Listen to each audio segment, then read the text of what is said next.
பேசலாம். முதல் நாள் வெளிச்சம். இரண்டாவது பரிசுகள்.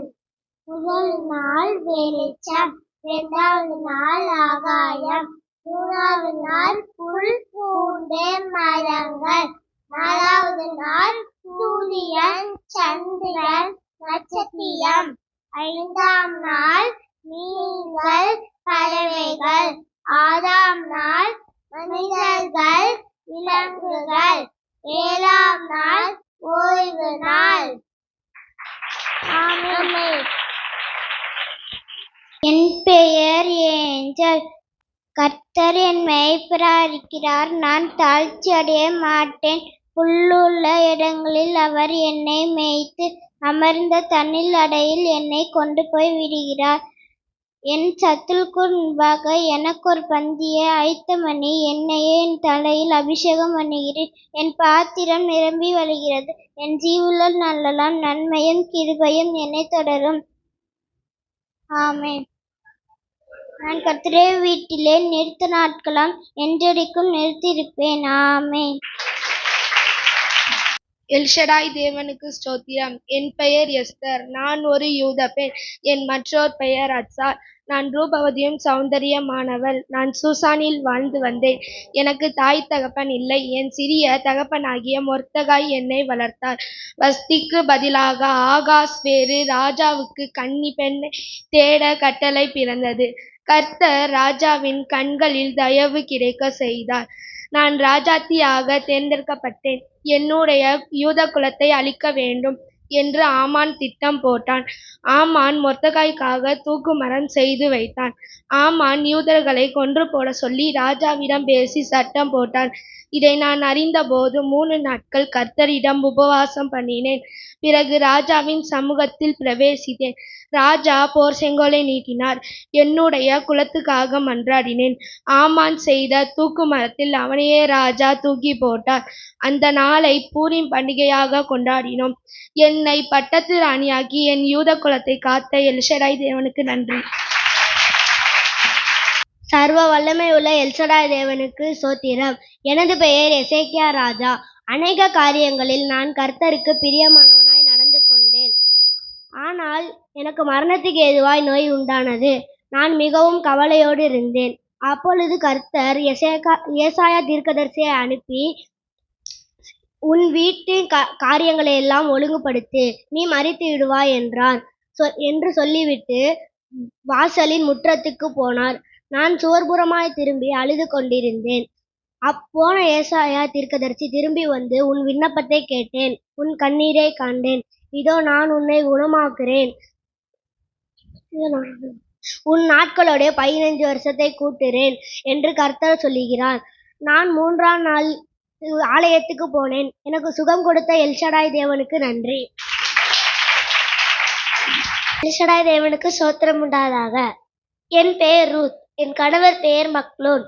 என் மாமனார் பெயர் எலிமெலேக்கு. என் மாமியார் பெயர் நகோமி. நான் ஒரு மோவாபிய பெண். என் கணவரும் என் மாமனாரும் இறந்து விட்டார்கள். ஆகையால் நானும் என் தங்கையும் என் மாமியாரும் ஆகாரம் தேடி யூதாதேசத்திற்கு வந்தோம். அப்பொழுது என் அத்தை எங்கள் இருவரையும் நோக்கி, நீங்கள் இருவரும் உங்கள் இனத்தார் வீட்டுக்கு போய்விடுங்க என்று சொன்னாங்க. என் தங்கை என் அத்தைக்கு முத்தமிட்டு போய்விட்டாள். இனி என்னை நீங்க போக சொல்ல வேண்டாம் என்று என் அத்தையிடம் சொன்னேன். நீ போகும் இடத்துக்கு நானும் வருவேன். உன் ஜனம் என் ஜனம், உன் சொந்தம் என் சொந்தம். நீங்கள் மரணமடையும் இடத்திலே நானும் மரணமடைவேன் என்று என் அத்தையிடம் சொன்னேன். அதற்கப்புறம் அதை பற்றி நாங்கள் பேசவில்லை.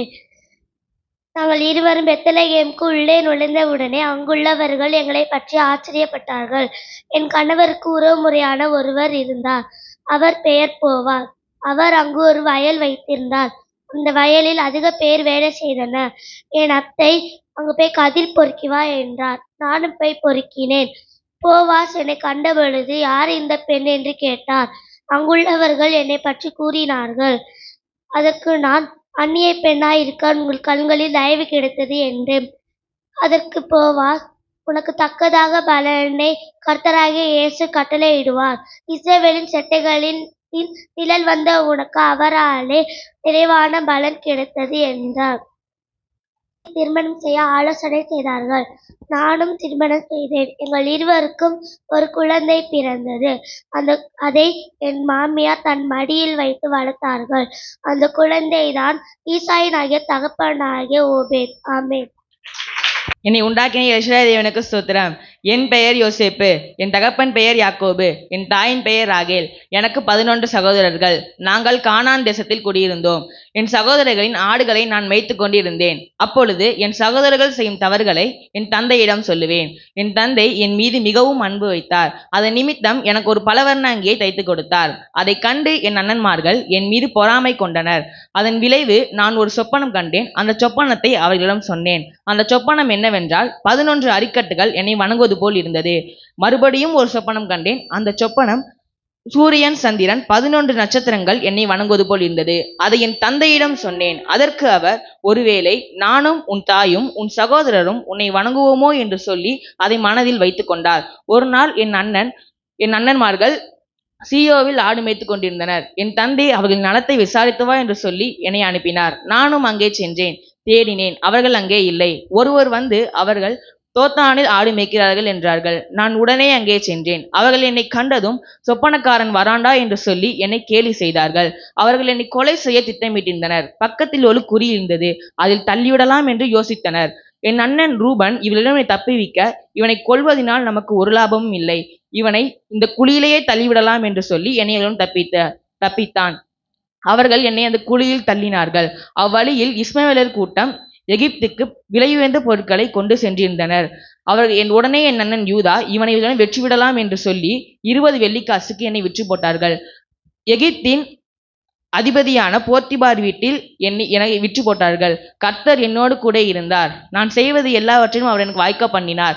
அதை அறிந்து என் எஜமான் அவர் வீட்டில் அனைத்திற்கும் எனக்கு ஆளுகை தந்தார். அவர் வீட்டின் விசாரிப்புக்காரனும் ஊழியக்காரனுமாய் என்னை வைத்தார், அவன் மனைவியை தவிர.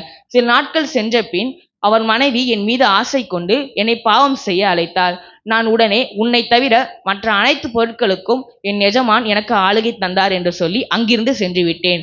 என்னை மறுபடியும் தொந்தரவு செய்து கொண்டே இருந்தாள். ஒரு நாள் என் உடையை பிடித்து விட்டாள். நான் அதை கழற்றி விட்டு ஓடிவிட்டேன். நான் தவறாக நடந்து கொண்டதாக போர்த்திபாரிடம் சொன்னார். அதையும் அவர் நம்பி என்னை சிறையில் வைத்தனர். கர்த்தர் எனக்கு வசமானதை எதுவும் காவலாளிகள் கேட்கவில்லை.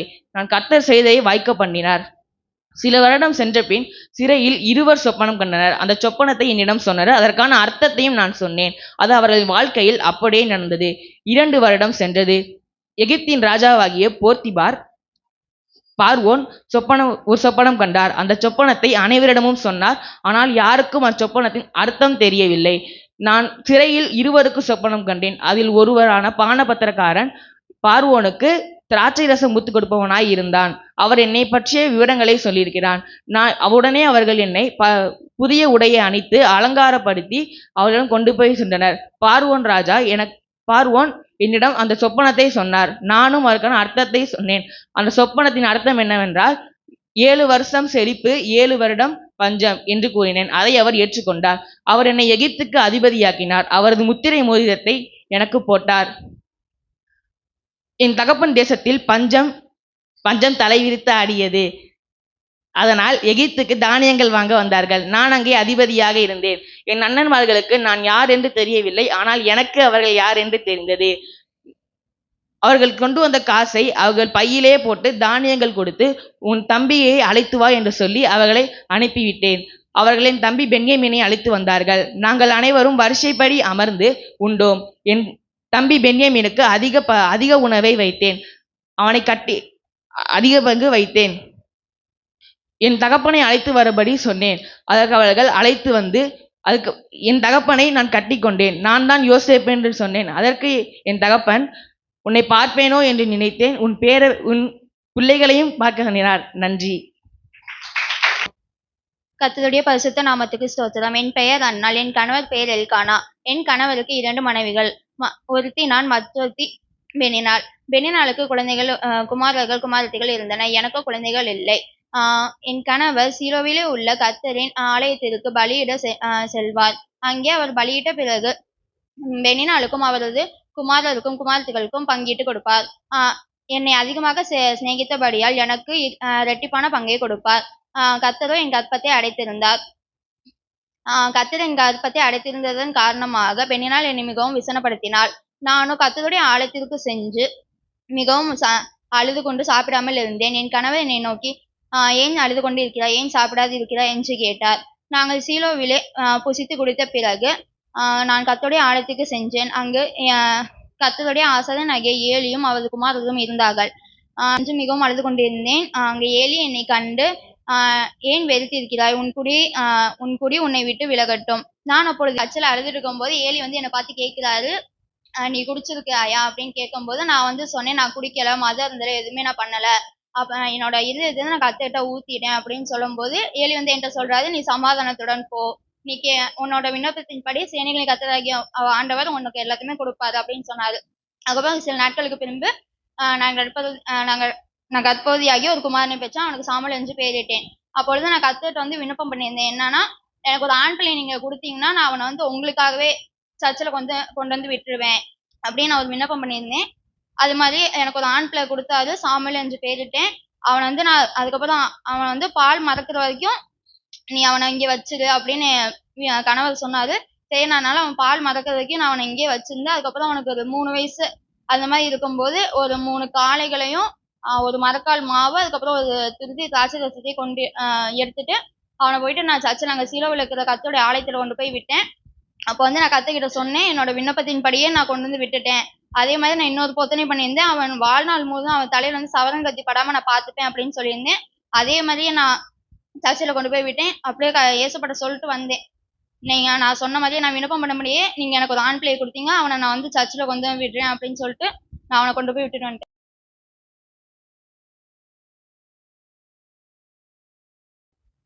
என்னைய பார்த்தாலே தெரியும் யாருன்னு, நான் சொல்ல அவசியமே இல்லை.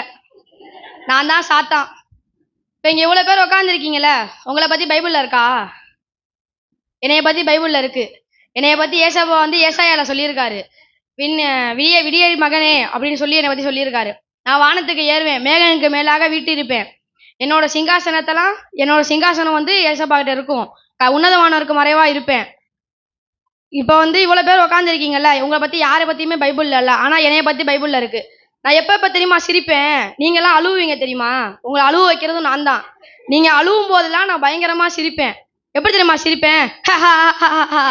அப்படிதான் சிரிப்பேன். நீங்கள் அழுவும் போதெல்லாம் நான் அப்படிதான் சிரிப்பேன். நீங்கள் அழுவும் போது நான் உங்களுக்கு துன்பத்தை தரதும் நான் தான். இப்போ நீங்கள் இவ்வளோ பேர் இருக்கீங்கல்ல, ஆனால் நான் ஏசப்பா சோதிச்சிருக்கேன். நீ தேவனுடைய குமாரனே ஆனால் இந்த கல்லை அப்பமாக மாற்றுங்க அப்படின்னு சொல்லியிருக்கேன். ஆனால் நான் இவ்வளோ பேசுகிறேன்ல, ஆனால் என்னன்னு தெரியல, இந்த எலிசராய சபையை பார்த்தா மட்டும் ரொம்ப பயமாக இருக்கு. நான் என்னதான் இவ்வளோ பேசுகிறேன், நீங்கள் இவ்வளோ பேர் உக்காந்துருக்கீங்க, இவ்வளோ பேசும்போது ரொம்ப பயமாக இருக்கு. ஆண்டி அங்கிள்லாம் ப்ரேயர் பண்ணும்போது நிற்கவே முடியல என்னால். இங்கே இப்போ ஓடிடுறேன். நீ உங்களுக்காக அவங்களாம் ப்ரேயர் பண்ணும்போது மன்னிச்சுக்கங்க ஆண்டி, தெரியாமல் வந்துட்டேன். உங்களுக்காக அவங்க ப்ரேயர் பண்ணும்போது நான் பயந்து ஓடிடுறேன். உங்களுக்காக ப்ரேயர் பண்ணும்போது நான் பயந்து ஓடிடுறேன். இவ்வளோ சொல்கிறேன், ஆனால் எனக்கு இப்போ நிற்கவே பயமாக தான் இருக்குது. தெரியாமல் வந்துட்டனோ அப்படின்னு சொல்லி பயமாக இருக்குது. என்னைய பற்றி உங்கள் எல்லாருக்கும் தெரிஞ்சிருச்சுன்னு நினைக்கிறேன். சரியாப்பா, மன்னிச்சிருங்க, தெரியாமல் வந்துட்டேன். சர்வ வல்லமையுள்ள எல்ஷாய் தேவனுக்கு கொடான கொடி ஸ்தோத்திரம். என் பெயர் சாராள், என் கணவர் பெயர் ஆபிரகாம். என் கணவன் நம்பி வணங்கிய சர்வ வல்லவருடைய எல்ஷாய் தேவனை நானும் வணங்கினேன். கர்த்தர் சொன்ன வார்த்தையின்படி நாங்கள் எகிப்துக்கு சமீபமாய் வந்தபோது கர்த்தர் ஆபிரகாம் என்னை நோக்கி, நீ பார்வைக்கு அழகுள்ள ஸ்திரீ என்று அறிவேன், உன் நிமித்தம் எனக்கு நன்மை உண்டாகும்படி நீ உன் சகோதரி என்று சொல் என்றார். நான் பார்வோனுடைய அரண்மனைக்கு கொண்டு போகப்பட்டேன். அப்பொழுது பார்வோன் என்னை அழைத்து ஆபிரகாமுக்கு அவன் தயை பாராட்டினான். என் நிமித்தம் கர்த்தர் ஆபிரகாமுக்கு தயை பாராட்ட உதவி செய்தார். எனக்கு நான் பிள்ளை இல்லாதிருந்தேன். நான் எகிப்து தேசத்தலாகிய ஒரு அடிமை பெண் எனக்கு இருந்தால், அவளுடைய பெயர் ஆகார். நான் என் கணவரை அழைத்து, எனக்கு பிள்ளை இல்லாதபடி கர்த்தர் என் கற்பத்தை அழைத்து இருக்கிறார், நீ என் அடிமை பெண்ணுடைய சேரும், ஒருவேளை அவளால் என் வீடு கட்டப்படும் என்றேன். அப்பொழுதும் ஆபிரகாம் என்னுடைய வார்த்தைக்கு செவி கொடுத்தான். நான் பிள்ளை இல்லாதபடி ஆகார் என்னை அற்பமாக எண்ணினாள். நான் ஆபிரகாமை அழைத்து, என்னுடைய அடிமை பெண்ணை உம்மடியிலே கொடுத்தேன், ஆனால் அவள் தன் கர்ப்பதியானதை கண்டு என்னை அற்பமாக எண்ணுகிறாள் என்றேன். கர்த்தர் உமக்கும் எனக்கும் நடு நின்று நியாய தீர்ப்பாராக என்றேன். கர்த்தர் என் கணவனாகிய ஆபிரகாமுக்கு தரிசனமாகி, ஒரு உற்பவகால திட்டத்தில் நான் மறுபடியும் உன்னிடத்தில் நிச்சயமாய் வருவேன். அப்பொழுது உன் மனைவியாகிய சாராளுக்கு ஒரு குமாரன் இருப்பாள் என்றார். நான் இதை பின்புறமாய் கூடார வாசலில் இதை கேட்டுக்கொண்டிருந்தேன். நான் தன் உள்ளத்திலே நகைத்து, நான் கிழவியும் என் கணவர் வயது சென்றோருமாய் இருந்த பின்பு எங்கள் பிள்ளை பெருக்குமா என்று நகைத்தேன். ஆனால் கர்த்தர் திருப்படியும் ஆபிரகாமை நோக்கி, கர்த்தரால் உண்டாத காரியம் உண்டோ என்றார். மறுபடியும் ஒரு உற்பவ காலத்திட்டத்தில் நான் உன்னிடத்தில் வருவேன், அப்பொழுது உன் மனைவியாகிய சாராளுக்கு ஒரு குமாரன் இருப்பான் என்றார்.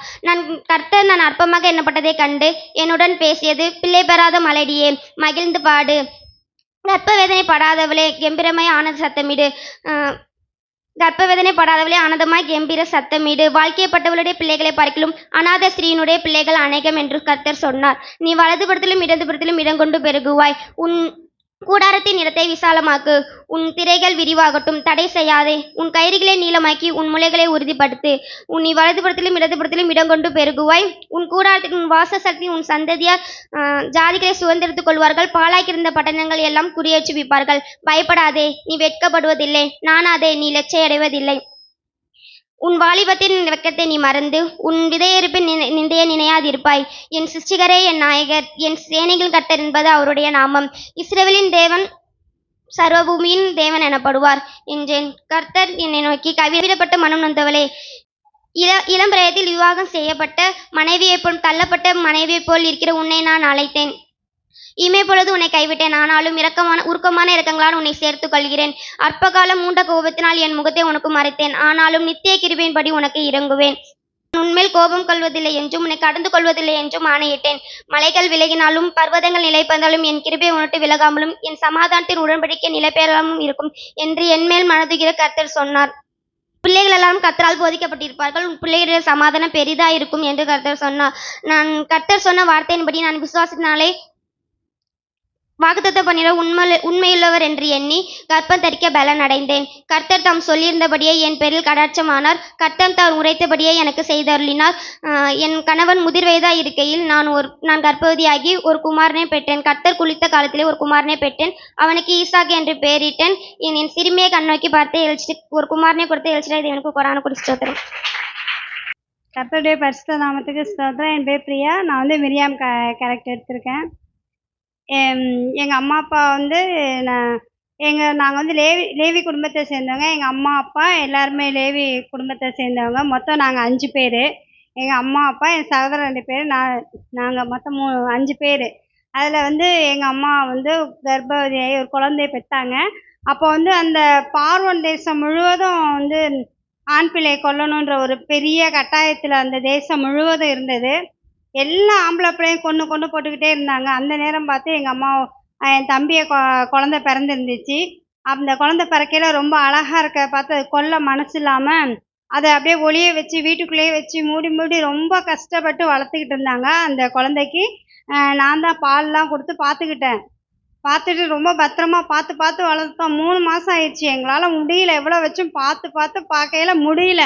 அப்புறம் என்ன பண்ணிட்டோம், அது அழுவலாம் ரொம்ப பயந்துட்டு ஒரு நாணல் பெட்டியை செஞ்சு அந்த குழந்தைய அதுக்குள்ளே வச்சு பத்திரமா எங்கள் அம்மா கொண்டு போய் தண்ணியில் விட்டுட்டாங்க. அப்போ அதை வந்து நான் பார்த்துட்டு ஓரமாக நின்று, அப்போ எனக்கு ஒரு 5 வயசு தான் இருக்கும், நின்று பார்த்துக்கிட்டே இருந்தேன். அந்த குழந்தை எப்படி போகுது, என்ன பண்ணுது, என்ன ஆகுமோன்னு ரொம்ப பயத்தோடு, தம்பி மேலே வேற பாசம், அதனால் நின்று பார்த்துக்கிட்டே இருந்தேன். அப்போ அந்த நேரம் பார்த்து எகிப்து இளவரசி குளிக்க அந்த இடத்துக்கு வந்திருந்தாங்க. வந்து அவங்க தாதைகளோட குளிச்சுட்டு இருக்கையில அந்த பெட்டி வரதை பார்க்கவும், அது என்ன இருக்குது எடுத்துகிட்டு வான்னு சொல்லி திறந்து பார்த்தாங்க. திறந்து பார்க்கையில அதில் அழகான குழந்தைய பார்த்தோன்னே அப்படியே அவங்க ஆச்சரியப்பட்டு அந்த குழந்தைய எடுத்துக்கிட்டாங்க. அந்த குழந்தைய எடுத்து நான் ரொம்ப அழகாக இருக்கேன் அப்படின்னு சொல்லி அந்த குழந்தைய எடுத்து பார்க்கல. நான் அதை பார்த்துக்கிட்டே இருந்து ஓடி போய் பக்கத்தில் போய் இந்த குழந்தைய வளர்க்கும்படி உங்களுக்கு தாயை கூட்டிகிட்டு வரட்டான்னு கேட்டேன். உடனே அவங்க, ஆமாம், இப்போதைக்கு அவங்க சூழ்நிலைக்கு குழந்தைய வளர்த்தாவுமேன்னு தாயை கொண்டு வர சொன்னாங்க. உடனே நான் எங்கள் அம்மாவே கூட்டிகிட்டு போயிட்டேன். கூட்டிகிட்டு போய் நான் வளர்த்து தரேன் அப்படின்னு சொன்னாங்க. அவங்க உடனே சரி இந்த பிள்ளைய வளர்த்து கொடு, சம்பளம் தரேன்னு சொல்லி அப்புறம் அந்த குழந்தை எங்கள் அம்மாட்டே வளர்ந்துச்சு. நல்லா பெருசானா, ஜலத்திலேருந்து எடுக்கப்பட்டதுனால என் தம்பிக்கு வந்து மோசேன்னு பேர் வச்சாங்க. எல்லாத்துலேயும் சிறந்தவனாக வளர்ந்தான். நாங்களும் எல்லாருமே நாங்கள் வளர்ந்தோம். என் சகோதரன் என் தம்பி பேர் வந்து ஆரோன், இன்னொரு தம்பி பேர் மோசே, அடுத்து நான். எல்லாருமே நாங்கள் எல்லாம் நல்லா கர்த்தருடைய வார்த்தையின்படி ஊழியம் செஞ்சுக்கிட்டு தேவனுடைய ஆலயத்தில் எல்லாம் வந்துக்கிட்டே இருந்தோம். அப்புறம் எங்கள் தம்பி கல்யாணம் பண்ணியிருந்தான். இப்போ வந்து எத்தியோப்பிய ஸ்திரீ பெண்ணை வந்து விவாகம் பண்ணியிருந்தான், கல்யாணம் பண்ணியிருந்தாங்க. அந்த நேரத்தில் நானும் என் தம்பி ஆரோனும் சேர்ந்து முறுமுறுத்தோம்.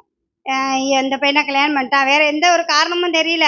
மோசம் ரொம்ப பயங்கரமாக ஆண்டுக்குள்ளே எல்லா அற்புதம் செஞ்சு வழி நடந்து வரையில நாங்கள் முறுமுறுத்துட்டு, ஐயோ அந்த பிள்ளைய கல்யாணம் பண்ணிட்டியா, அப்படியா இப்படியா நாங்கள் ரொம்ப முறுமுறுத்தோம். அப்போ முறுமுறுத்துக்கிட்டே இருக்கல தேவன் அந்த முறுமுறுப்பை கேட்டாரு. மோசைக்கு விரோதமாக அந்த காரியத்தை நீங்கள் ஏன் பேசுனீங்க அப்படின்னு சொல்லிட்டு உடனே என்ன பண்ணிட்டாரு, எங்களை தேவனுடைய ஆலயத்துக்கு முன்பாக 3 பேர் வர வச்சுட்டாரு. வர வச்சோன்னே அப்போ தேவனுடைய கோபம் மூண்டது. தேவனுடைய கோபம் மூலவும் நான் எனக்கு வந்து அப்படியே கை காலை எல்லாமே அழுகி, அப்படியே மாம்சம் எல்லாம் அழுகி போய் அப்படியே அழுகி போன ஒரு சரீரம் ஆயிடுச்சு.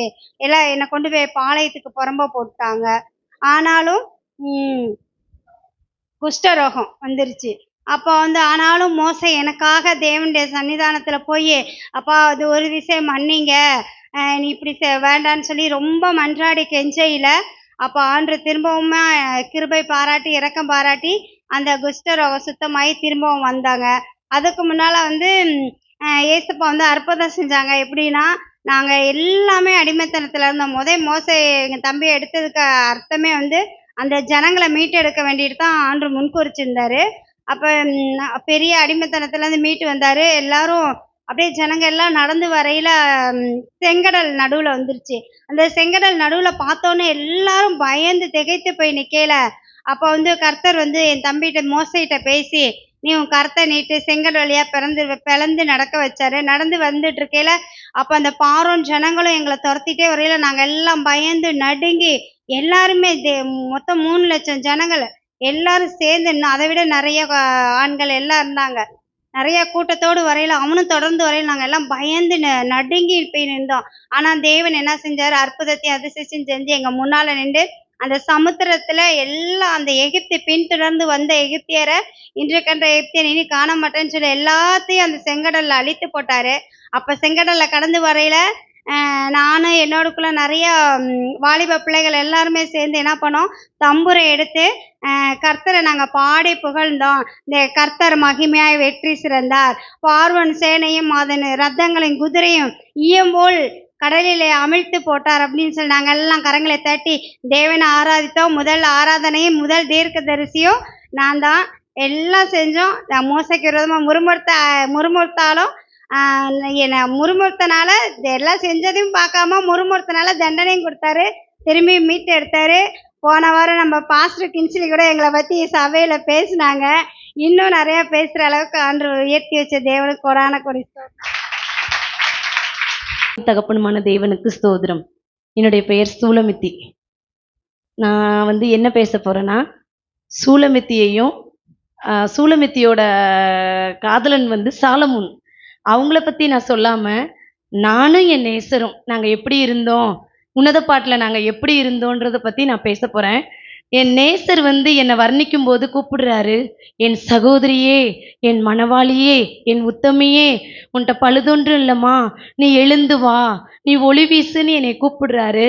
ஆனால் நான் கேட்டுக்கிட்டே படுத்திருக்கேன், போக மாட்டேன். நேசர் கூப்பிட்டுக்கிட்டே நிற்கிறாரு, என் பிரியமே, என் புறாவே, என் வெண்பனியே, என் அவ்வளோ வார்த்தைகளை சொல்லி, என் சகோதரியே, என் உத்தமியே, நீ ரூபவதி, உன்கிட்ட பழுதொன்று இல்லைம்மான்னு சொல்லி என்னை மறுபடியும் என் நேசர் என்னை கூப்பிட்டுட்டே இருந்தார். ஆனால் நான் பேசாமல், அவர் தானே கூப்பிட்டுக்கிட்டே இருக்கட்டும்னு பேசாமல் படுத்துட்டேன். படுத்து என் கட்டிலில் படுத்துக்கிட்டு நான் சொல்கிறேன், நீங்கள் வாட்டு கூப்பிட்டுட்டே இருங்க, நான் வரமாட்டேன் அப்படின்னு சொல்லி நான் படுத்துட்டேன்.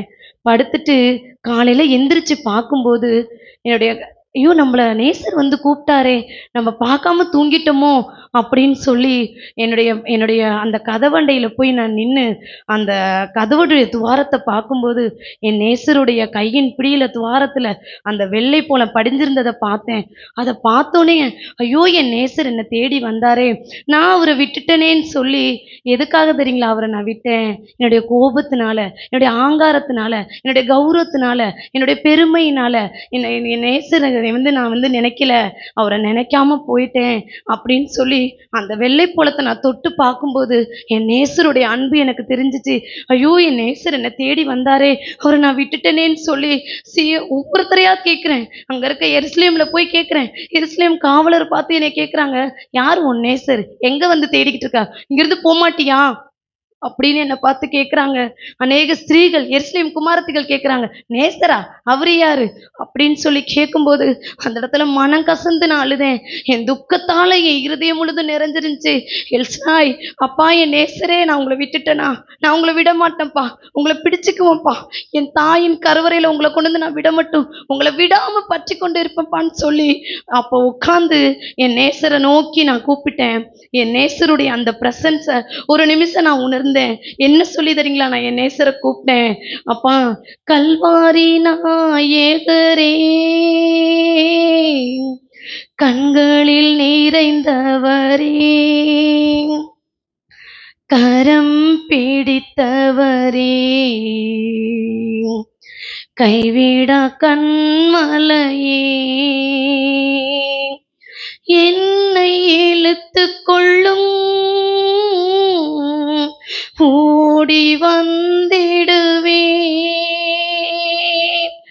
அறைக்குள் அழைத்து செல்லும், அன்பில் களி கூறுவேன்.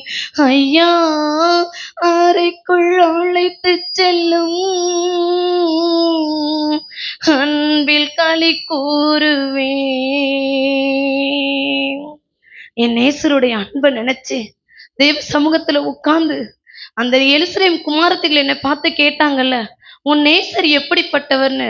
இதோ நான் சொல்றேன், என் நேசர் பூரண அழகுள்ளவர், என் நேசர் பூரண சௌந்தரியம் உள்ளவர், என் நேசர் வெள்ளை போல செண்டு, என் நேசர் இன்பமும் மதுரமானது, அவர் வாசனை உள்ள திரவியமானவர், அவருக்கு ஒப்பானவர் இந்த உலகத்தில் இல்லை என்று சொல்லி என் நேசரை என் தாயின் கருவறை வந்து விடு மட்டும் விடாமல் அவரை பற்றி கொண்டிருப்பேன், அவரை என் அறைக்குள் கொண்டு வரும் வரைக்கும் நான் விடாமல் பற்றி கொண்டிருப்பேன் என்று சொல்லி என் நேசரை தேடி தேடி அலைந்து அவரை கண்டுபிடித்து என் தாயின் அருவறையில கொண்டு வந்து விட்டு, அப்பா நீங்க தான் எனக்கு எல்லாம் என்று சொல்லி அவர் சமூகத்துல நான் சாயும் போது அவர் என்னை பார்த்து சொல்லுகிறார், உன்னை என் இருதயத்தில் முத்திரை போலவும் உடைய புயத்தில் முத்திரையை போலவும் நான் உன்னை வைத்திருக்கிறேன். நேசம் வைராக்கியம் கொடிது, உடைய அக்கினி தழல்கள் கொடிது, அப்பா உடைய நேச வைராக்கியம் தண்ணீர்களை அவிழ்க்க மாட்டாது என்று சொல்லி என்னை அப்படியே அவர் அணைத்து கொண்டார். அந்த அன்பில நான் இளைப்பாறினேன், அந்த அன்பில நான் இளைப்பாறினேன். அந்த இளைப்பாறுதலுக்காய் கோடி ஸ்தோத்திரங்களப்பாம். திராட்சை ரசம் பார்க்கிலும் இனிமையானவரே, ஊற்றுண்ட பரிமளமே, உலகெல்லாம் மனமே, ஐயா ஊற்றுண்ட பரிமளமே, உலகெல்லாம் மனமே. அந்த திராட்சை ரசத்தை பார்க்கலும் என் நேசருடைய அன்பு என்னை கவர்ந்து கொண்டது. அவர் என்னை பார்த்து சொல்லுகிறார், என் நேச குமாரத்தியே, என் சகோதரியே, நீ என்னை கவர்ந்து கொண்டாய் என்று சொல்லி அந்த நேசருடைய அன்புக்குள்ள என்னை இணைத்து கொண்டேன். என்னை இணைத்த என் எல்சடாய் நேசருக்கு கோடான கோடி நன்றி. ஆமென். நான் எடுத்துக்கொண்ட தலைப்பு அபிகாயில். என் கணவர் பேர் நாங்கள் மாகோனியில் வசித்து கொண்டிருந்தோம். அங்கே ஒரு மனிதன் இருந்தார். அவர்தான் என் கணவர் நாபால். அவருடைய தொழில் கார்மேலில் அவர் ஆடுகளை மயிர் கத்திர் கொண்டு இருந்தார். அந்த இடத்தில் சாமுவேல் மரணம் அடைந்து தாவீது ராஜா வனாந்தரத்தில் அங்கே தாவீது ராஜா அங்கே வனாந்தரத்தில் இருந்தார். அவர் என் கணவரிடம் அவங்கள வேலைக்காரர்களை கொண்டு சாப்பாடு வாங்கிட்டு வர சொல்லும்படியாக அவர் அனுப்பி கொண்டிருந்தார். என் கணவரோ முட்டாளும் முரடனும் பைத்தியக்காரனாக இருந்தார். அவர் காலேபினுடைய சந்ததி. அந்த சந்ததியில் அவர் ரொம்ப முரடனாக இருந்தார்.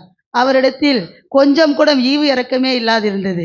அப்பொழுது தாவீது தன் வேலைக்காரரை அனுப்பி, நீ போய் நாபாலின் இடத்தில் போய் நீ நலமா, நீ நல்லா சுகமாக இருக்கிறாய் என்று விசாரித்து கொண்டு வா என்று அவங்கள சொல்லி அனுப்பியிருந்தார். அவர்களோ அவரிடம் போய், என்னுடைய எஜமானர் உங்களிடத்தில் நாங்கள் அந்த இடத்துல வனாந்தரத்தில் நாங்கள் உங்கள் ஆடுகளை மேய்த்து கொண்டிருக்கும் போது உங்களுடைய ஆடுகள் ஒன்றும் பழுதாகவும் இல்லை, உங்களிடத்துலேருந்து நாங்கள் எதுவும் திருடவும் இல்லை என்று சொல்லி அவரிடத்தில் இரக்கமாக கெஞ்சினார்கள். அவரோ அவருடைய குணத்தை அவர் காட்டிவிட்டார். உடனே அவர் அவங்கள்ட்ட சொல்லி அனுப்பியிருக்கிறார், நான் யார் அந்த தாவீது ராஜா, யார் அந்த ஈசாயின் மகன்? நான் அவனை யாருன்னு எனக்கு தெரியாது. என்னுடைய உணவை அவனுக்கு எப்படி நான் தர முடியும் என்று அவரிடத்தில் அவர் சொல்லி அனுப்பியிருக்கிறார். இதெல்லாம் எனக்கு ஒன்றும் தெரியாது. ஆனால் அவர் என்னுடைய வேலைக்காரர் ஒருவர் ஓடி வந்து, அம்மா நம்மளோட ஆடு மேடுகளெல்லாம் அவர் அதிகமாக கவனித்து கொண்டிருந்தார்கள். அவருடைய வேலைக்காரர் அதிகமாக கவனித்து கொண்டிருந்தார்கள். நம்முடைய பொருள் ஒன்றும் காணவில்லை, ஒன்றும் பொருளும் திருடு போகவில்லை. ஆனால் உங்களுடைய கணவரோ முட்டாளும் மோடனுமா இருக்கிறார், ஒன்றும் அவருக்கு தெரியவில்லை, பைத்தியக்காரனாக இருக்கிறாரு. நீங்கள் போய் உடனடியாக போய் அவருக்கு போய் நீங்கள் போய் ஏதாவது செய்யணும்னு சொல்லி அனுப்பினார். நான் உடனே தீவிரமாக எழுந்து கொண்டு போய் 200 அப்பங்களையும் ஆடுகளையுமே சமைத்து கொண்டு நல்லா வற்றலாக்கப்பட்ட குலைகள், திராட்சை செடிகளை, திராட்சை ரசங்களை எல்லாம் கொண்டு போய் அவர்கிட்ட போய் என் வேலைக்காரர்கிட்ட கொடுத்து, நீங்கள் போய் தீவிரமாக நீங்கள் போங்க, முன்னாடி நான் பின்னாடியே வருகிறேன் என்று சொல்லி நான் கழுதை மேலே ஏறி கொண்டு போயிட்டு இருந்தேன். அப்பொழுது தாவீது அந்த இடத்துல இருந்து வந்தார். வரும் வழியிலே ஜனங்கள்கிட்ட சொல்லிக்கிட்டு இருந்தார், நான் நன்மை செய்தேன், அவனோ தீமை செய்து விட்டான். எனக்கு நான் போய் அந்த தேசத்தை அழித்து ஒரு நாய் கூட அந்த இடத்துல இருக்கக்கூடாது என்று சொல்லி அந்த தேசத்தை, என்னுடைய கணவருடைய தேசத்தை அழிக்க வந்து கொண்டிருந்தார். நானும் ஞானமாக நடந்து கொண்டு, நான் புத்திசாலியும் குணசாலியுமாக இருந்து ஞானத்தோடு அவர்கிட்ட போய் பேசி, அவர் வரும் வழியிலே போய் அவரோடு முகம் குப்புற விழுந்து, ஆண்டவரே என்னை மன்னியும், என் கணவரை மன்னியும், அவரோ பேழையாளியும், அவர் முரடனும், அவர் ஒன்றும் தெரியாதவருமாக இருக்கிறார், நீங்கள் அவரை மன்னியுங்கள், உங்கள் கைகளில் இரத்தக்கரை படிய வேண்டாம், ஆண்டவரே எஜமானரே அவரை மன்னிங்களப்பா, மன்னிங்க. நீங்கள் அதிபதியாக இருக்கும்போது இந்த மகளை நீங்கள் நினைவு கூறுங்கள், நான் செய்த தவறுகளை, நான் அடிமையாகிய நான் செய்த பாவங்களை மன்னிங்கள் என்று, என்னுடைய பாவம் என் மேலே சுமரட்டும், என் கண்ணுடைய பாவம் என் மேல் சுமரட்டும் என்று அவரிடம் நான் போராடினேன். அவர் உடனடியாக என்னை பார்த்து, மகளே நீ வரவில்லை என்றால் உன்னுடைய தேசத்தில் ஒரு நாய் கூட இருக்காமல் நான் அதை அழித்து போட்டு இருப்பேன், இது என் கர்த்தர் உன்னை ஆசீர்வதிப்பாராக என்று சொல்லி என்னை அனுப்பிவிட்டார். நான் உடனே என் தேசத்திற்கு வந்துவிட்டேன். அந்த இடத்தில் என் வீட்டில் விருந்துக்கு ஏதுவான ஒரு நிறைய பெரிய விருந்து நடக்கும் போல எங்கள் வீட்டில் நடந்தது. ஆனால் என் கணவருக்கு இது ஒன்றுமே தெரியாது. நல்ல காரியமோ கெட்ட காரியமோ என் கணவருக்கு தெரியவே தெரியாது. அவரோ குடித்து கொண்டு படுத்திருந்தார். அதிகாலை எழுந்த உடனே என் கணவரிடம் போய் சொன்னேன், போய் இந்த மாதிரிலாம் நீ ஒரு ஆளுக்கு, தாவீது ராஜாவுக்கு நீ செய்த காரியத்தினால இந்நேரம் அந்த ஊரவே அழிச்சு போட்டிருப்பாரு. ஆனாலும் நான் போய் அந்த இடத்துல போய் எல்லாத்தையும் விவரமாக எடுத்து சொன்னதெல்லாம் அவர்கிட்ட சொல்லும் பொழுது அவர் அப்படியே ஒரு கல்லை போல நின்னாரு. ஐயோயோ என் தேசம் நேரம் அழிஞ்சிருக்குமே அப்படின்னு அவர் கல்லை போல நின்று 10 நாளைக்குள்ளே என் கணவரை வாதித்தார் கர்த்தர். அது வாதித்த பிற்பாடு தாவீது என்னை அழைத்து கொண்டு போய் மரண திருமணம் செய்து கொண்டார். எல்சடாய் தேவனுக்கு ஸ்தோத்திரம் உண்டாவதாக. ஆமென். எல்சடாய் தேவனுக்கு கொடான கொடி ஸ்தோத்திரம். என் பேர் யாகேல். நான் தெபோராள் தீர்க்கதரிசி நாட்களில் வாழ்ந்து கொண்டிருந்தவர். அப்பொழுது அந்த நாட்களில் இஸ்ரவேல் புத்திரர் ஜனங்கள்லாம் கர்த்தருக்கு விரோதமாக பாவம் செய்து கொண்டிருந்தார்கள். அப்பொழுது கானானியர் கையில் இந்த ஜனங்களெல்லாம் கர்த்தர் விற்று போட்டார். அந்த நாட்களில் 20 வருஷம் அந்த சிசரான்றவன் அந்த ஜனங்கள்லாம் ரொம்ப கொடுமைப்படுத்தினான். 20 வருஷமாக அந்த ஜனங்களுக்கு ரொம்ப கொடுமைப்படுத்திட்டு இருந்தான். அவனுக்கு வந்து 900 இரும்பு ரதங்கள் இருந்தது. அவன் இந்த இஸ்ரவேலுக்கு விரோதமாக வரும்போது கர்த்தர் இஸ்ரவேல் ஜனங்கள்லாம் கர்த்தரை நோக்கி முறையிட்டார்கள். அப்பொழுது அந்த நாட்களில் பாராக் என்றவனை அந்த ராஜாவை அழைத்து, இந்த தெபோராள் அவங்க நியாயம் விசாரிக்கிறோம், அந்த இஸ்ரவேலுக்கெல்லாம் நியாயம் விசாரிக்கிறோம் இருந்தாங்க. அப்போது எல்லா இஸ்ரவேல் ஜனங்களும் அவங்கள்ட்ட தான் நியாயம் கேட்பாங்க. அவங்க எல்லாத்துக்கும் நியாயம் விசாரிச்சுருந்தாங்க. அவங்க இந்த பாராக் அழைத்து, இந்த மாதிரி நீ லப்தோனின் குமாரத்திலும் செபுலோனின் குமாரன் 14 பேர் அழைத்து கொண்டு போய் நீ அவனுக்கு விரோதமாக யுத்தம் பண்ணி சொல்கிறாங்க. அப்போ அவங்க பாராக் சொல்கிறாரு, நான் தனியாக போக மாட்டேன், நீங்கள் என் கூட வந்தால் தான் நான் போக முடியும் அப்படின்னு சொல்லும்போது, நான் அவன் கூட வருவேன், ஆனால் இந்த மாதிரி இந்த பெருமையும் இந்த விதமான பேரும் ஒரு பெண்ணுக்கு தான் கிடைக்கும், உனக்கு கிடைக்காதுன்னு சொல்கிறாங்க. அதே போல் யுத்தம் பண்ணி கொண்டு இருக்கும்போது சிசரா என்ன பண்ணிட்டான், தோற்று போயிடுவோம், இனிமேல் நமக்கு ஜெயம் கிடைக்கான்னு சொல்லிட்டு என்ன பண்ணிட்டான், ரதத்தை விட்டு நேராக கீழே இறங்கி அந்த யாகேல் வீட்டுக்கு நேராக ஓடி வரான். அப்போ நான் அவனை இழுத்து போய் பார்த்து, நீ வாங்க என் வீட்டுக்கு வாங்க அப்படின்னு சொல்லி நான் அவனை அழைச்சிட்டு வந்து உனக்கு வந்து தண்ணி குடிக்க தண்ணி கொடுமான்னு கேட்டான். உடனே என்ன செஞ்ச, தண்ணியை கேட்குறவா பாலாக கொடுக்குறேன்னு சொல்லி பால் தேனெல்லாம் பாலும் வெண்ணையும் கொடுத்து அவனை படுக்க வச்சு தூங்கிட்டு காலைல ஏஞ்சி பாப்பா அப்படின்னு சொல்லிட்டு நல்லா அவனுக்கு உற்சாகத்தை கொடுத்து படுக்க வச்சிட்டேன். அந்த பாலையும் வெண்ணையும் சாப்பிட்டதுல நல்லா அயர்ந்து தூங்கிட்டார்.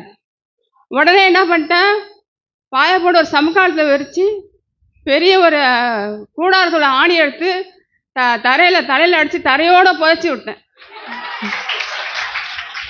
தரையோட புதைஞ்சி போயிட்டான். அப்போ வெளியே போய் பாராக்கு ஏத்தாப்புல வந்தார். வாங்க நீங்கள் தேடுறாள். அதுக்கு முன்னாடி சொல்கிறான், நீ போய் வெளியே நின்று யாராவது வந்து கேட்டால் நாங்கள் இல்லை தெரியாதுன்னு சொல்லிடு, வரலன்னு சொல்லிடு. சரி சரின்னு சொல்லிட்டு அப்புறம் என் வேலையை இப்படி பண்ணிவிட்டு ஏத்தாப்புல போய் பாராக்கை கூப்பிட்டு வாங்க நீங்கள் தேடுறாள் அங்கே வச்சுருக்கேன்னு சொல்லவும் உடனே வந்து உடனே பார்த்துட்டு உடனே அந்த சொன்னாங்க, அந்த தெபோரால் சொல்கிறாங்க, ஸ்திரீகளுக்குள்ளே நீ ஆசீர்வதிக்கப்பட்டவள், கூடாரத்தில் வாசம் பண்ணுகிற எங்களுக்குள்ளே நீ ஆசீர்வதிக்கப்பட்டவன்னு சொல்லி அந்த தெபோரால் என்னை வாழ்த்துனாங்க. கர்த்தருக்கு கொடான கொடிக்கோ. பெண்களுக்கு வந்து எப்பொழுதும் மதிப்பு ஜாஸ்தி, ஆண்களை விட பெண்களுக்கு மதிப்பு ஜாஸ்தி சமுதாயத்தில், தேசத்தில். இது அதாவது எல்லா இடத்துலையும் பெண்களுக்கு தான் மதிப்பு ஜாஸ்தி. பெண்களை யாரும் மட்டமாக நினைக்காதீங்க, பெண்கள் தான் அதிகமாக இருக்கும். இஸ்ரவேலின் தேவனாகிய கர்த்தருக்கு ஸ்தோத்திரம். எனது பெயர் உல்தாள். நான் ஒரு உல்தாள் தீர்க்கதரிசியாக இஸ்ரவேலின் தேசத்தில் யூதா எருசலேம் நாட்களில் நான் வாழ்ந்து வந்தேன். என்னுடைய கணவருடைய பெயர் சல்லும்.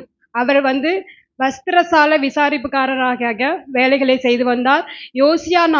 யோசியா ராஜாவின் நாட்களில் அவர் அரண்மனையில் இந்த வேலைகளை செய்து வந்தார். நாங்கள் ஒரு சாதாரண எளிய குடும்பத்தை சேர்ந்தவர்கள். கர்த்தர் என்னை ஒரு தீர்க்கதரிசியாக அபிஷேகம் பண்ணினார். நாங்கள் வந்து எருசலேமில் 2ஆம் வகுப்பில் குடியிருந்தோம். நாங்கள் வாழ்ந்த நாட்களில் நான் வந்து அனுதினமும் இஸ்ரவேலின் தேவனாகிய கர்த்தரிடத்தை சேவித்து அவர் சொன்ன வார்த்தைகளின்படி கீழ்ப்படிந்து நியாயப்பிரமாண வார்த்தைகளையெல்லாம் நான் நன்கு கற்று அறிந்து அதன்படி அனுதினமும் என்னை செவிசாய்த்து கீழ்ப்படிந்து தேவனுடைய வார்த்தைகள்லாம் நான் அனுதினமும் யோசித்து ஆராய்ந்து ஜனங்களுக்கு ஒரு தீர்க்க தரிசன வார்த்தைகளை நான் சொல்லி கொண்டு வந்தேன். நான் வாழ்ந்த இந்த நாட்களில் எருசலேமில் யூதாவிலும் இந்த இஸ்ரவேல் தேசத்தில் யோசியா என்கிற ராஜா வந்து ஆண்டு வந்தார். அந்த ராஜா வந்து 8வது வயதில் 31 நாட்கள் வந்து அந்த தேசத்தை ஆட்சி செய்தார். அவர் வந்து எப்படிப்பட்டவர் அப்படின்னா, அவர் வந்து அந்த ராஜா வந்து தாவீதின் நாட்களில் சொல்லப்பட்ட அவருடைய வார்த்தைகளின்படி தாவீது ராஜா எப்படி நடந்தாரோ அதன்படி நடந்தார். வலதுபுறமும் இடதுபுறமும் சாயாம கர்த்தருடைய வார்த்தைகளை, இஸ்ரவேலின் தேவனாகிய கர்த்தருடைய வார்த்தைக்கு கீழ்ப்படிந்து நடந்தார். அவர் வந்து எருசலேமையும் தன் ஜனங்களையும் சுத்திகரிக்கிற வேலையை செய்தார். அது மாத்திரமல்ல, ராஜா வந்து அந்த எருசலேமை அந்த ஆலயத்தில் வந்து பழுது பார்க்கிற வேலையை செய்ய சொன்னார். அவர் நாட்களில் ஆசாரியனாகிய இல்கியா என்ற ஒரு பிரதான ஆசாரியர் வாழ்ந்து வந்தார். அவரை கொண்டு, அவர் மாத்திரமல்ல அவர் மூலமாக சம்பிரதாய சாப்பானை கொண்டு இந்த ஆலயத்தை பழுது பார்க்கிற வேலைகளை, அவர் மாத்திரமல்ல அவர் கூட 5 ஊழியக்காரர்கள், அசையா, அகிபோர், இந்த 5 பேர் சேர்ந்து கர்த்தருடைய ஆலயத்தை பழுது பார்க்கிற வேலைகளை செய்து கொண்டு வந்தனர். அந்த நாட்களில் பார்த்தீங்கன்னா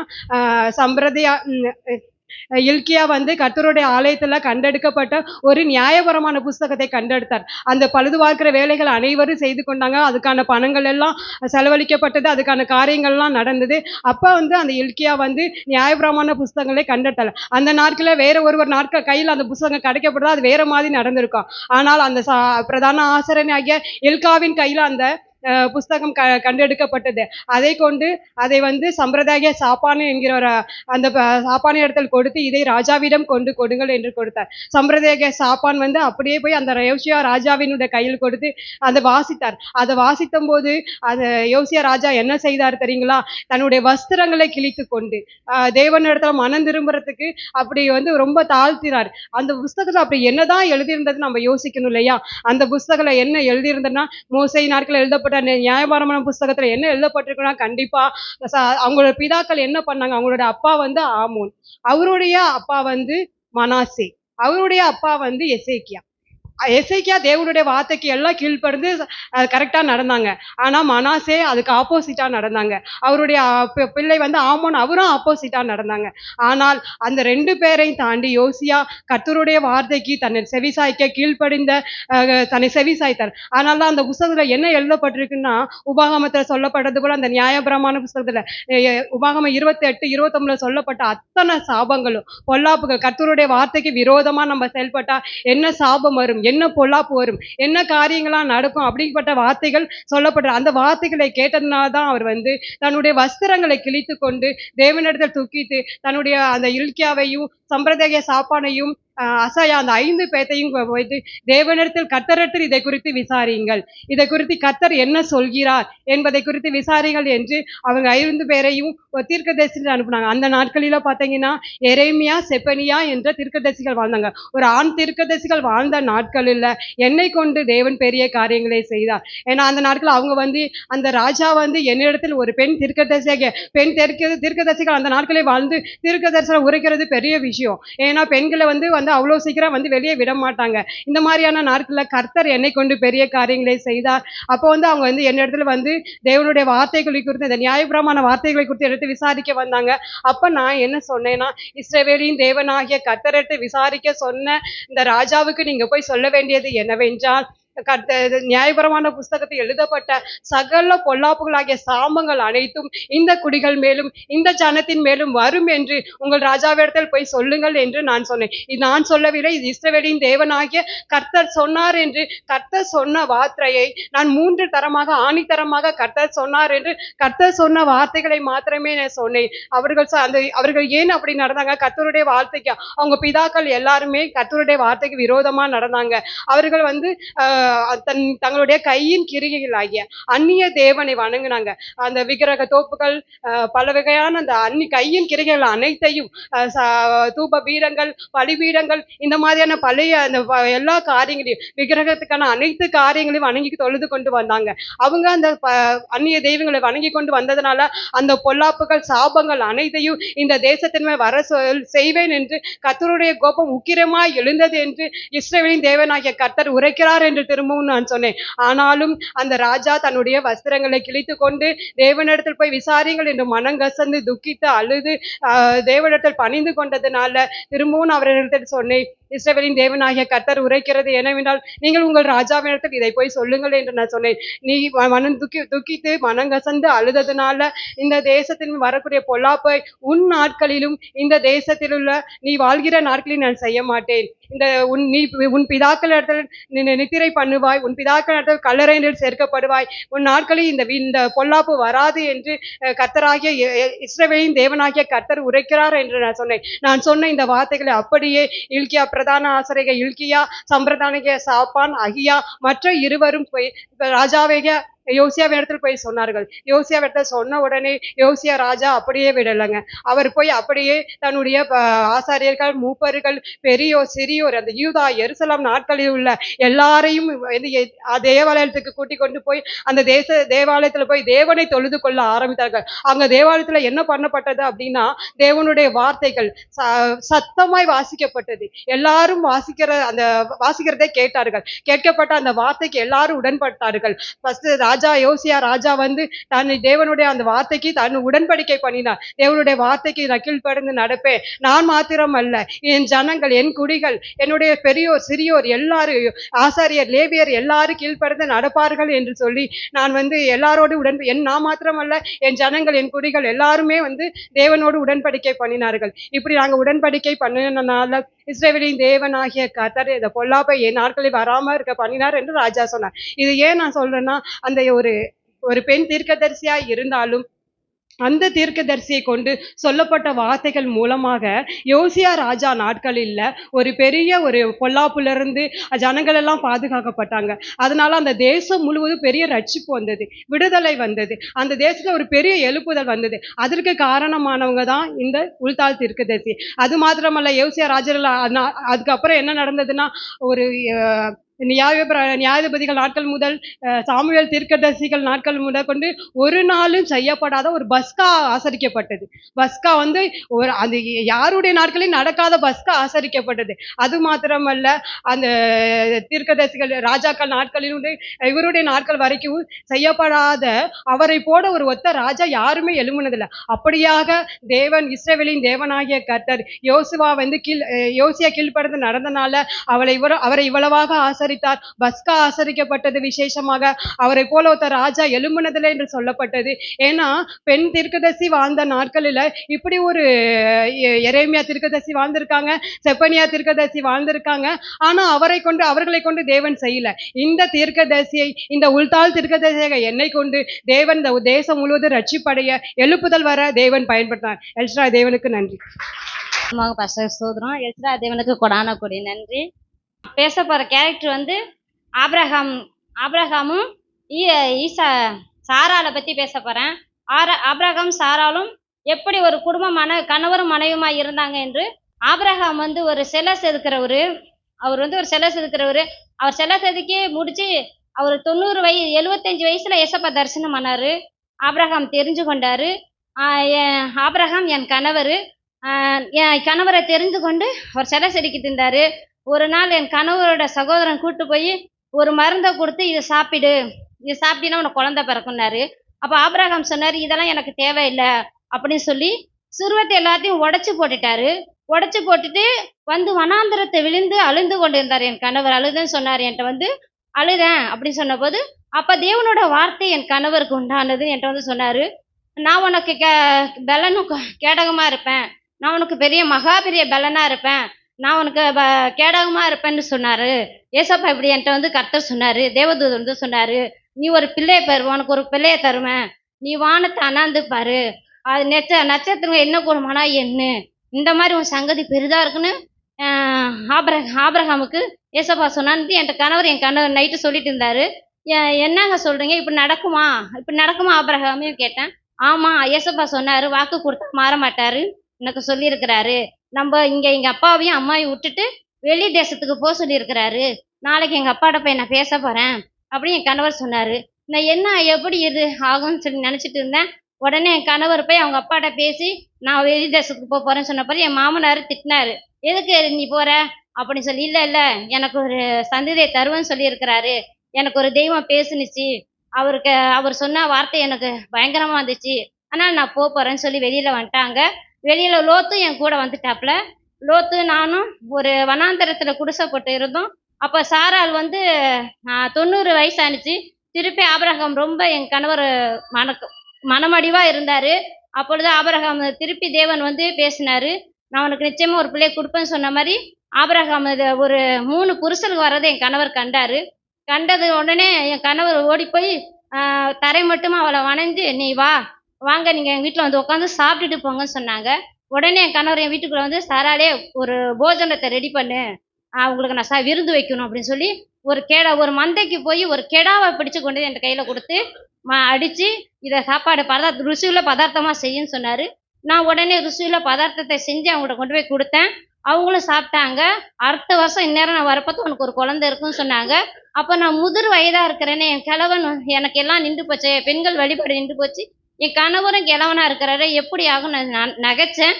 ஆனாலும் அவங்க சொன்னாங்க, நீ நகைக்கிறியா, நீ என்னை பார்த்து ஏளனமா பாக்குறியா, என்னால ஆகாத காரியம் ஒன்று உண்டோ, இல்லை நிச்சயமா உனக்கு நான் குழந்தைய தருவேன், அதுக்கு நீ சிரிச்சனால உனக்கு நான் சிரிப்புனா அதுக்கு நான் பேர் வைக்கிறேன், அது பேர் வந்து ஈசாக்குன்னு சொல்லிட்டு போயிட்டாரு. நான் அதோட விட்டுட்டேன். சரின்னு சொல்லி நடக்கும்னு சொல்லி இருந்தேன். ரொம்ப நாள வருத்தத்தோட இருந்தேன். அதுக்கப்புறம் கிடைக்கல. அதுக்கப்புறம் ஒரு அடிமை பெண் ஆகார் வந்திருந்தாங்க எங்க கூட. ஆகார்னு ஆகாரம் கொடுத்து விட்டு இருந்தாங்க, எங்க கூட இருந்தாங்க.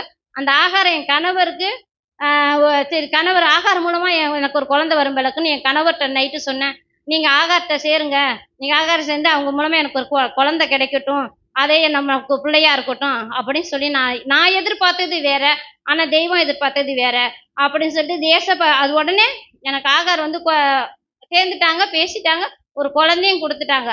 ஆனாலும் இது உன் புத்திரன் இல்லை அப்படின்னு சொல்லி ஏசப்பா திருப்பியும் பேசினாரு. பேசி ஆகார துரத்தி விட சொன்னாரு. நான் ஒரு அப்பத்தையும் தண்ணீரும் கொடுத்து அவங்கள விரட்டிட்டேன். ஆனாலும் கர்த்தர் வார்த்தை எனக்கு உண்டாகி நான் ஒரு குழந்தைய பெக்க கர்த்தர் கிருபை செஞ்சாரு. அவன் பேர் ஈசாக்கு. எனக்கு மலடியா அந்த என் கர்ப்பத்தை போக்குன தேவனுக்கு கொடான கொடி நன்றி.